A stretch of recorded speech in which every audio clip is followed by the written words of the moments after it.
Alright, now we can actually get going. Had to mess around with a few settings in the background. Totally. How you doing? Good to see you back here.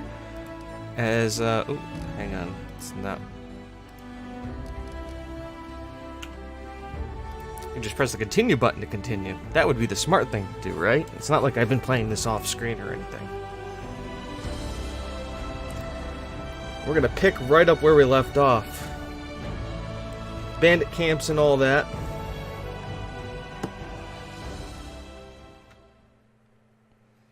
Okay, so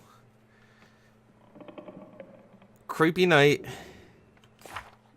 Dryad. You haven't played this game? Well, let me tell you something. This is a CRPG where you are make your character or choose from a preset group of characters where you go back and try and take over things. So, I guess we should do a recap, right? Alright, so let's talk about what happened here. Last episode, or last time we streamed this, our boy Rodderick here was Paladin. He was at this Baron lady's house, and they're like, hey, we're going to get a group of adventurers together, and you're going to go into these lands and kill these bad boys, and then decide which one is going to become a Baron and take over the barony. And it was like, cool, great. Then people attacked. Shit got weird. We met all the characters you could play with. Then they went, oh, we don't really know who's at fault for all this. It could be you, it could be this obviously evil guy. So we're gonna send you out in 2 teams. And we went north, and we got to this little inn area here, and they were beset by bandits, and we said, hey, stop being bandits. And they went, okay, but how about no? And then we said, okay, but we're gonna kill you. And then we defended the camp, and here we are. And we had a crazy dream about a dryad, about there's fog, and there's an evil dude called the Stag Lord that we have to kill. That's the recap. Make any sense yet? It'll make sense in time. Don't worry about it. And we have a cast of characters. This is obviously the character I created. If you know anything about D&D or Pathfinder, the classes should come familiar to you. This is Rodderick. He's our player character. He's a paladin, because I just wanted to be, I was lazy and decided to be, I wanted combat with some spells and be able to punch stuff and have really high charisma. So, bang, paladin. Lindsay, she's the chronicler. She's our bard. She knows a lot of stuff. She can cast some spells. She's kind of smart. She's also kind of the point of view character, like we're reading this all from her book. Hence why the book stuff. Amiri, barbarian. Two-handed sword, likes to murder stuff. Very good at it. And finally, Valere, she was a paladin. Things were bad, and now this. So here we are. Pretty simple stuff, right?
Okay, that was a thing. Anyways, where were we? Yes, talking to Lindsay, Bard. We asked her where she's from. I'm from all over. I'm actually born in Galt. It's such a tiny village that's not even on the maps. If it weren't for my teacher, I'd actually still be living there, milking goats, weeding turnips, swilling homebrew, having babies, using books only as kindling. Oh. Sounds interesting. How did you become... who was your teacher? He's a true saint. He was once an important person in the capital of the Church of Shailene, but he got in trouble with authorities and went on a self-imposed exile to the tiniest, most godforsaken, priestless village he could find, the one where I was born. He wanted to open up a school, but all the villagers wouldn't let him. You can heal us all you like, and no putting ideas in our children's heads. It'll only distract them from their work. But he did teach me on the sly, taught me how to read, how to write, gave me books, poems, legends. He was the one who told me about the Archknights of Astavan. Words that I don't know, but we'll figure them out as we go. And I told him on a journey he gave me a magic ring that Shailene would protect me from harm. Aw, that's nice. The Archknights of Astavan, who are they? Good question. Oh, you haven't heard of them? How can you be a hero without knowing one of the most epic stories in history of stories? No, I don't want to spoil anything. You should read about them yourself. They're every single chapter. Their adventures gave me a great idea for going on a heroic quest and writing about to begin with. Now look here, I'm on a heroic quest. I'm guessing that's the book series that this is based off of. How did you become a bard?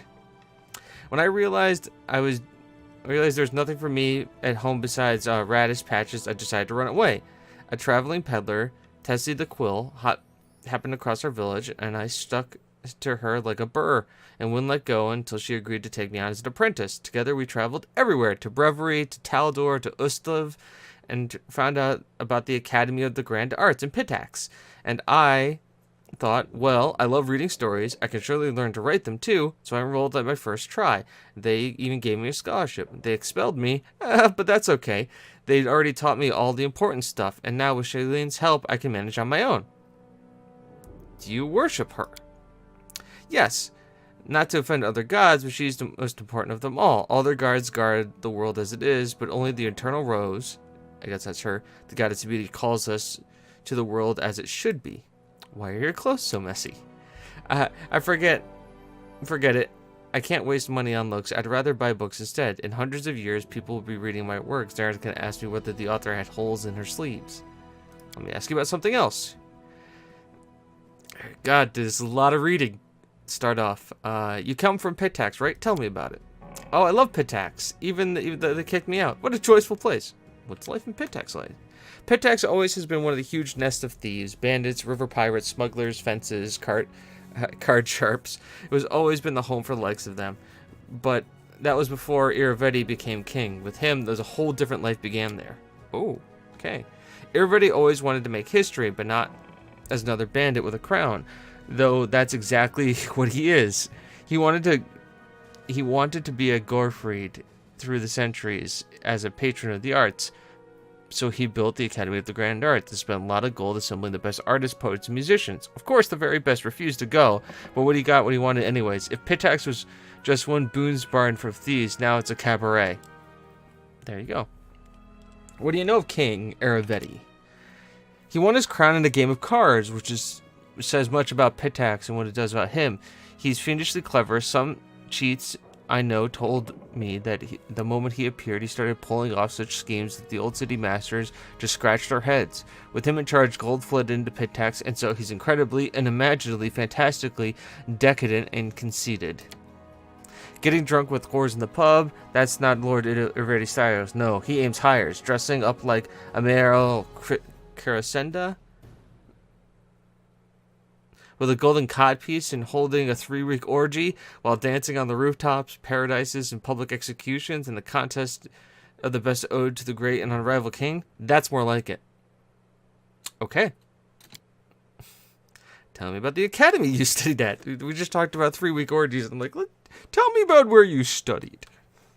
Jokes aside, I'm thankful for Iravetti for building it, but he has no taste. None at all. None whatsoever. He likes loud, bright, grandiose, and most importantly, glorifying glorifying His Royal Highness. He kicked out the best charcoal artist because he didn't wish to spend money on gray scribbles. He sacked a masterful flute player from Tennessee for playing too quietly. Instead, he ordered them to open a kettle drum class. He even ordered the academy to expel me for one innocent limerick. Oh. Would you go back to the academy and finish your studies? I'd like to return, but on one condition. They threw out 3/4 of the professors who teach there now. Return all the ones that they banished, and if you ask me, I'm proud to be expelled. My art wasn't King Ilvarity's liking, and I have no reason to be ashamed. Makes sense. Let me ask you about something else. Tell me about the book you're writing. Oh god, a lot of reading. What's there to tell? You've been through the rough drafts already, haven't you? The book is about you and your adventures. I'm writing the whole truth about what happened. Well, the artistic truth. You know, not glory, no story. Why are you writing it? What's the point? When I was at the academy, Ebolid, the insightful, began his literature course with a question. What is a person?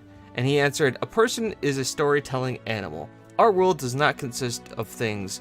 All these woods, seas, cities, it consists of stories about those things. Stories that would tell ourselves and to each other. Just think about it. Centuries will pass and there will be no me, no you, but the subjects will be long gone. But will live on people's memories, the influence and deeds, thanks to him in this ready book. No offense, but your command of language is not that good. The truth doesn't hurt me. Who do you think my most clever my source critic? That's right, me. This is my first real book. I have much to learn, but don't you worry. I will do your feats justice, and I'll put my foot in my mouth here and there, but we can print a second edition or revise it and correct it. Your book is full of inconsistencies. Well, yes, I admit sometimes I have bent a few of the details for the sake of the dramatic.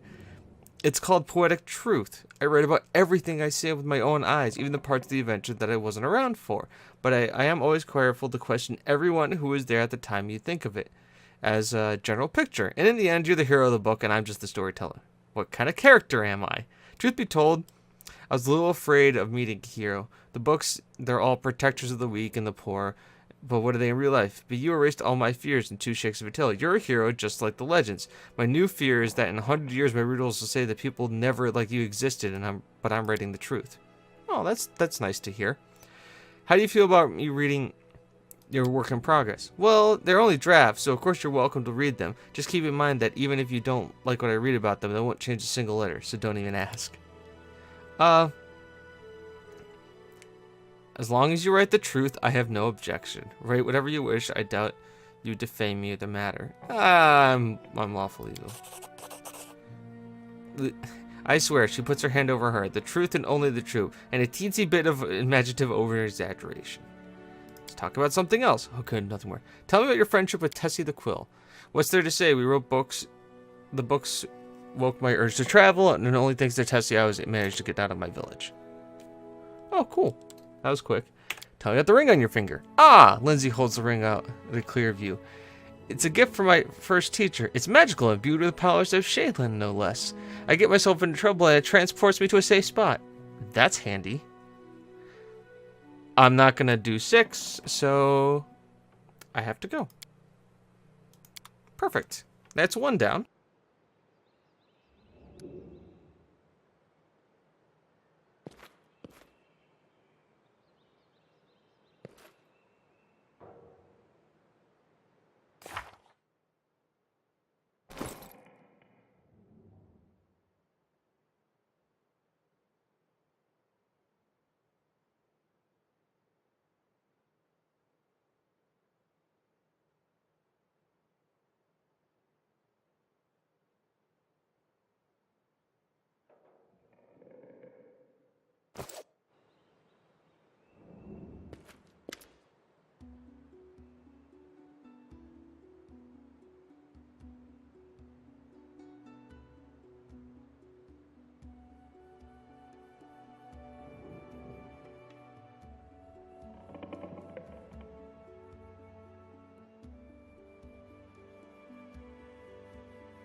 Okay, this person, Roletti 8 Eyes.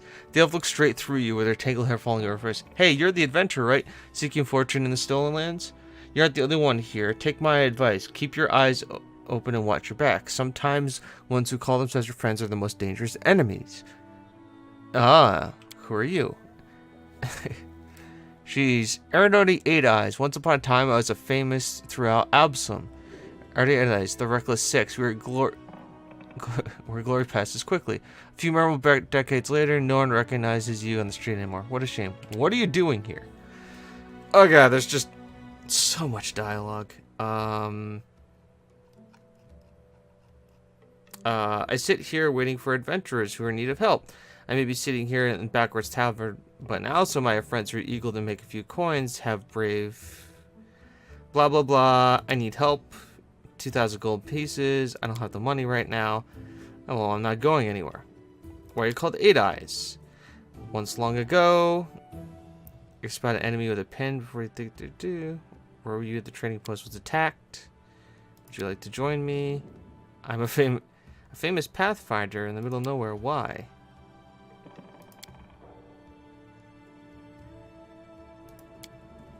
Oh god. Alright, so there's a lot of dialogue here, and I think I'll go... I'll leave it up here for a bit so people can read it.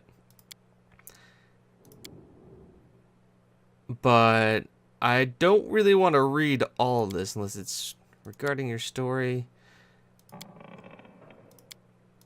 That's just a repeat. Let's talk about something else. I have to go. Let's just... Hey, it's our red panda. Skip all the dialogue. All according to plan. I don't want to skip all the dialogue. I just, you know, there's a lot to read. And there's like 4 other characters we have to talk to here. At least. Oh, that's cool. That's in due time. That's the weapon swap button. Somebody back here?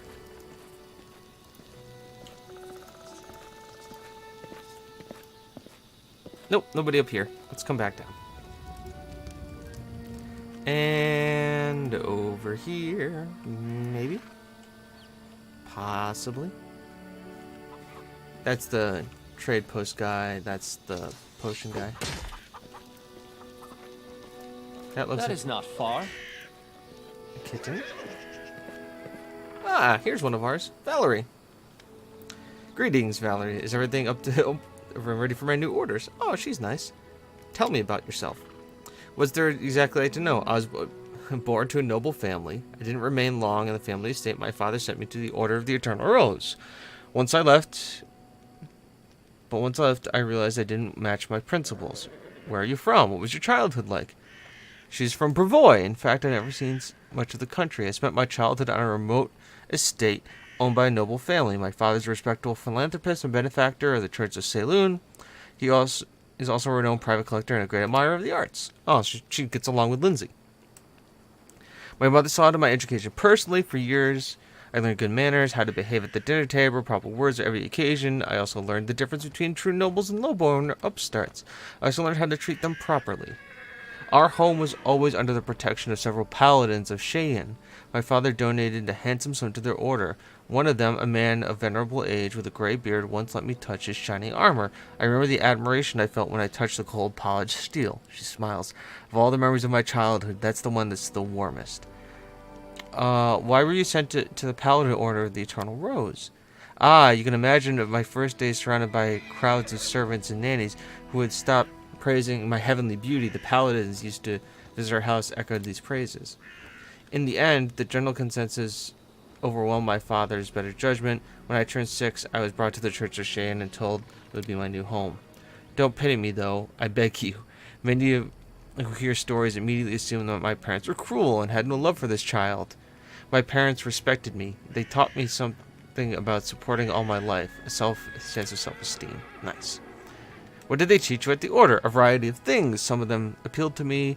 Others I simply didn't accept. I enjoyed the physical activities and the swordsmanship, but the arts, the calligraphy, the painting, the poetry, many of the ways was a waste of time. Ooh.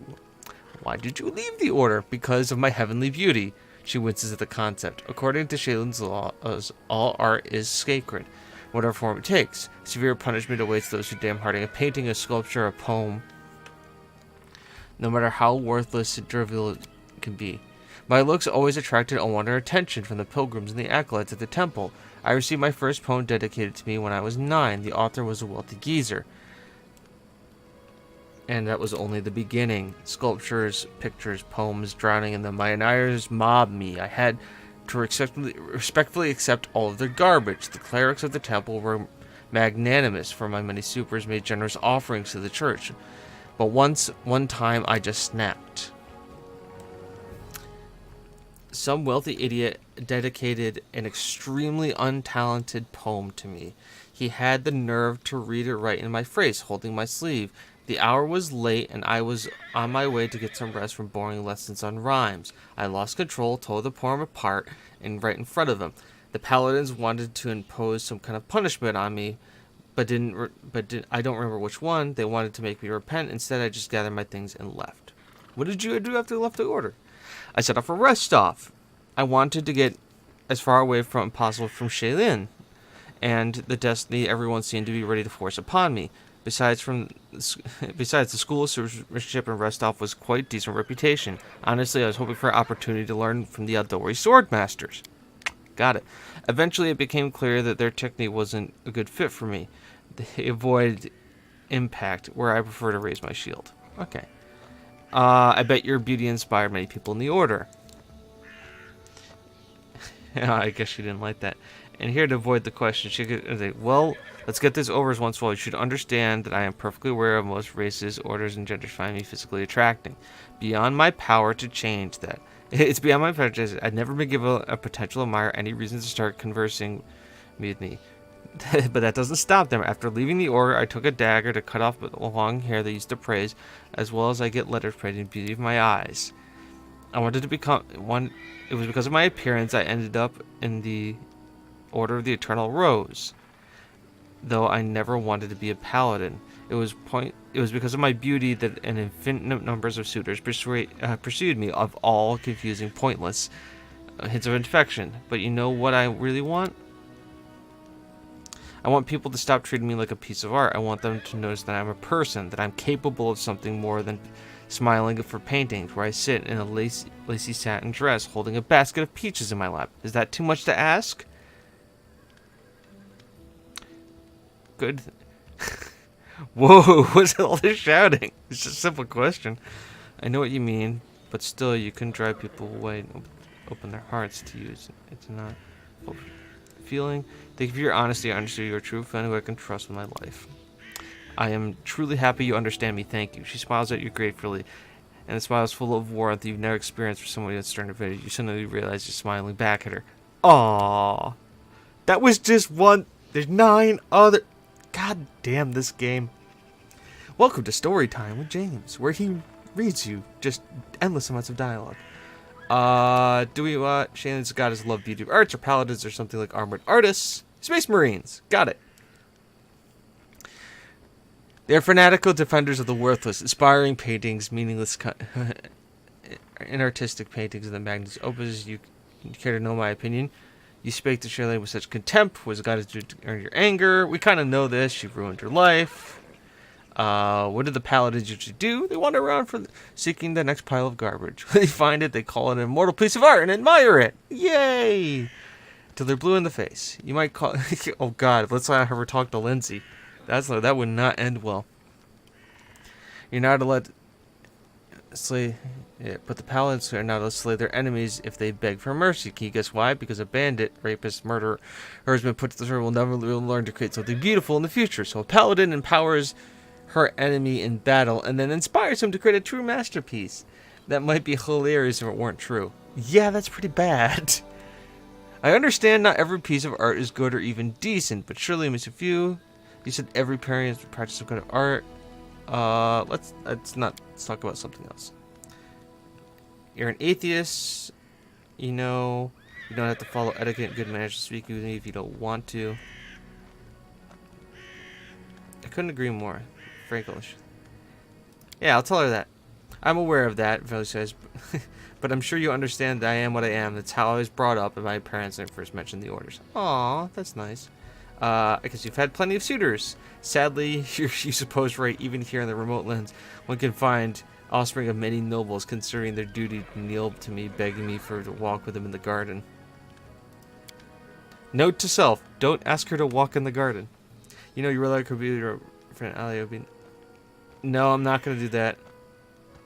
So eager to follow my orders, why? What do you mean, why? I follow your orders, I've joined your campaign, because I have faith in you. You have no... I believe your intentions are noble. Aw, that's nice. Not going to talk to her about her beauty. She doesn't like that. Not going to talk to her about being atheist. Thank you for the conversation. I will talk to you later. Alright. One more character. She's a barbarian, though, so maybe she's going to be quick with it. We're going to talk? Alright, spill it. I'm listening. We're just talking. You don't like it? Depends on what we're going to talk about. If it's about monsters, swords, scars, I approve. That's good. If you want to ask questions like why, what for, and how, screw this. Everybody looks... Tell me about yourself. First, I'm a barbarian. I'm strong. I grew up in the realm of the Mammoth Lords. I left my tribe, the Six Bears. I like fights. Yes! Finally a character. What's it like there? Ha! Our people big and strong. We cut monsters in half with one swing. We walk for 3 days and nights with no rest.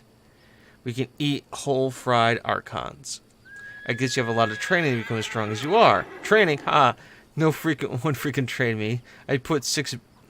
The boys of 6 Bears got training. All I could do is watch. Oh. What does the realm of the mammoth look like? Freezing cold, no place for weaklings. Cold realm, got it. Why did you leave your tribe? Because they're a bunch of assholes. Okay. Men are cowards and scoundrels. Women were scared like sheep. Men think their girls can't be a fighter because they're weak. A friend beating them. All females just nod. Go sew hides, cook meat, watch kids. Ah, it's just... Yeah. Bucking the trends. That's what we got here. You're quite a good fighter. Quite good compared to who? If I were a crappy male, I'd fight better. Is that what you're trying to say? She glares at you, or you say it'd be better lawful neutral? I mean exactly what I said. You're a good fighter. Don't raise your voice at me ever again. I won't. She gets you breathing heavily and glaring at, but then she comes out. Let's talk about something else. Formosa, it's a simple weapon. Check out how big it is. Yeah. Let's just head out. Alright. Lots of dialogue done. I'm assuming we have to talk to... Hang on. Journal.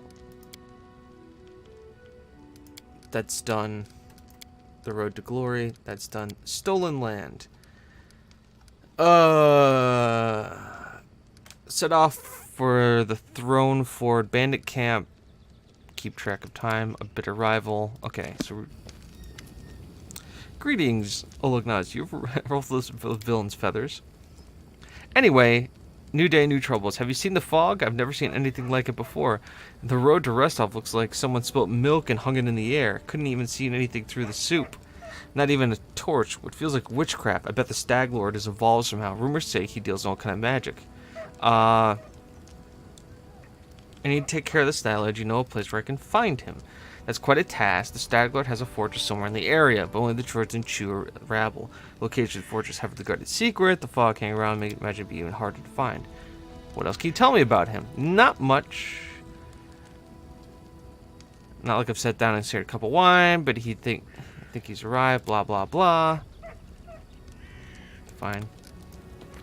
Let's talk to Boken. Oh, Fangberry Cave. So, okay.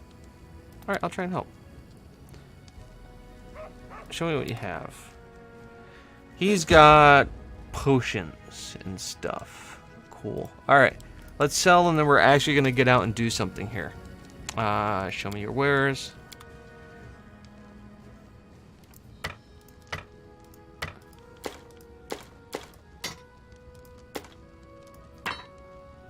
It's just a regular longsword. Is this my Masterwork Light Mace? Yeah.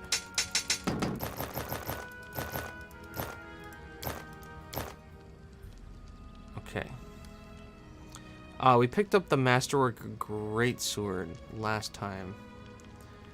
How much gold do we have? 800, 600? We can get some half plate. What's the bearded mail do right now? Okay. Let's just deal that.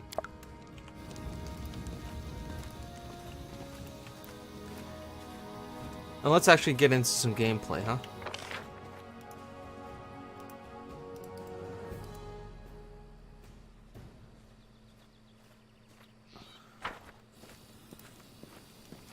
As it should be.